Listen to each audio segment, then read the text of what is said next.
Can I take you out of school for a minute? I am Lena Queen, clinical somatic sexologist. I am a licensed clinical social worker, and I've been a licensed clinical social worker for 23 years. I have operated as a family therapist, an individual therapist, a sex therapist, and I have worked in almost every level of care from inpatient to outpatient to alternative schools.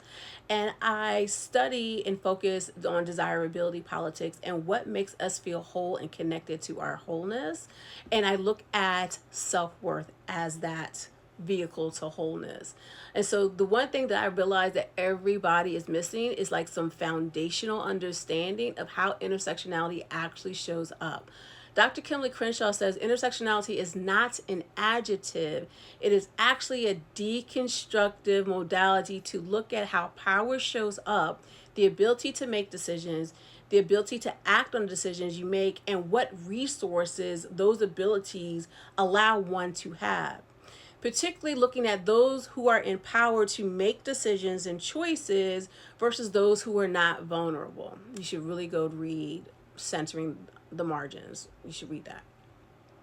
What I am showing you is what I call my intersectional lived experience. Yes, I recognize, again, it's not an adjective.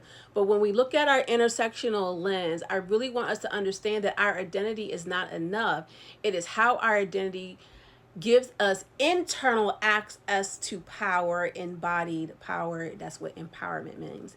Embodied power, the ability to make decisions, the ability to act on decisions we make, agency and autonomy.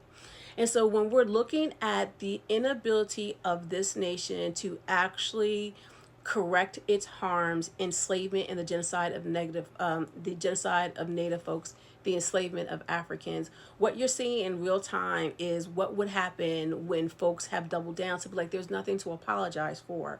While marginalized people are saying, yes, you should apologize, you owe us an apology, reparations, and land back, and recognizing that the power that abusers are not going to be rehabilitated a lot of times, right?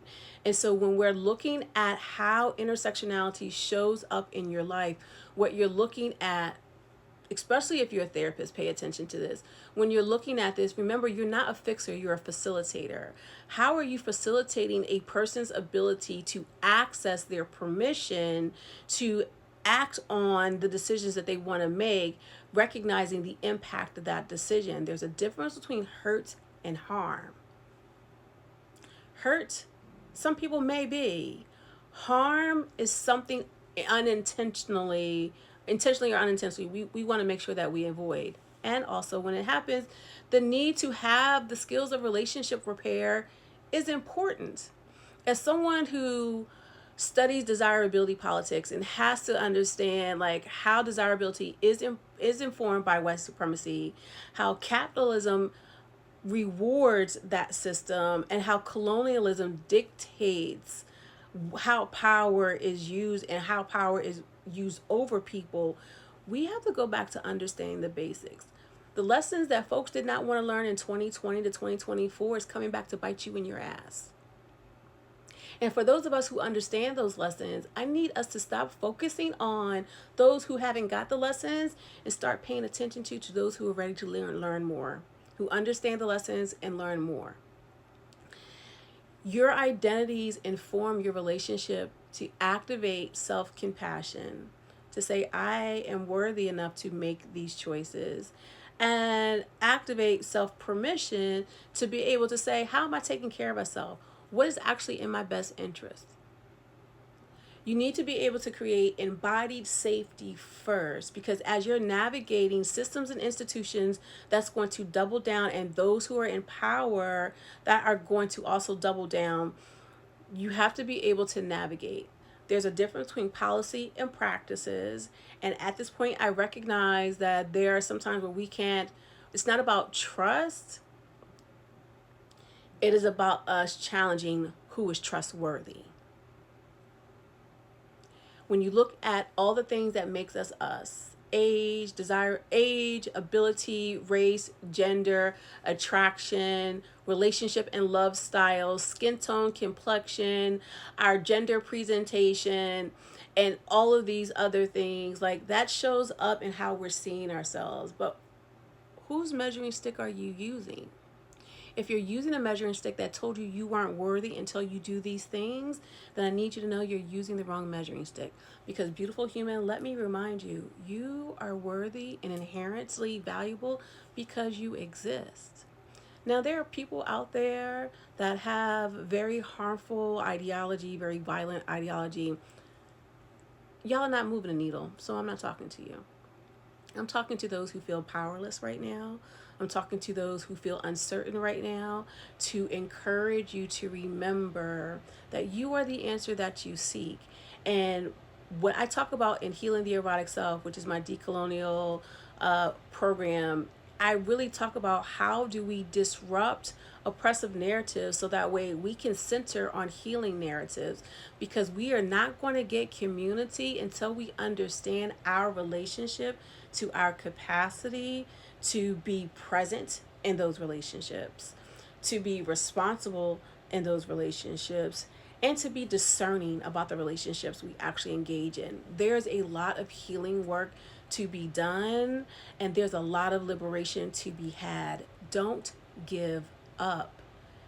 Invest in your learning, invest in creating safety and trust for yourself, because what you see in the lens is only part of who you are. What you see outside of the lens is informing who you are, and what is missing is your relationship between mind, body, spirit, and energy. Decolonization is about the ability to disrupt, to unlearn, to challenge, and then to create for yourself. There is some harm that's irrevocable, right? We're not going to reverse it. But that does not mean that you're powerless. That does not mean that we are powerless in our ability to build relationships that give us access to pleasure and joy, that makes us feel desirable and sexy because we are, that our inherent worth is not about our relationship status. But your character does inform it. Your decision making does inform it. But you have a right to make decisions and a right to act on the decisions that you make, understanding that you have a right to how you feel, but a responsibility to your reactions. There are some basic skills. I say we're losing recipes. The skills of emotional intelligence, the skills of somatic intelligence is what needs to be activated very courageously, because you are responding to the algorithm that wants you to play a part in its matrix. And we need to disrupt shit.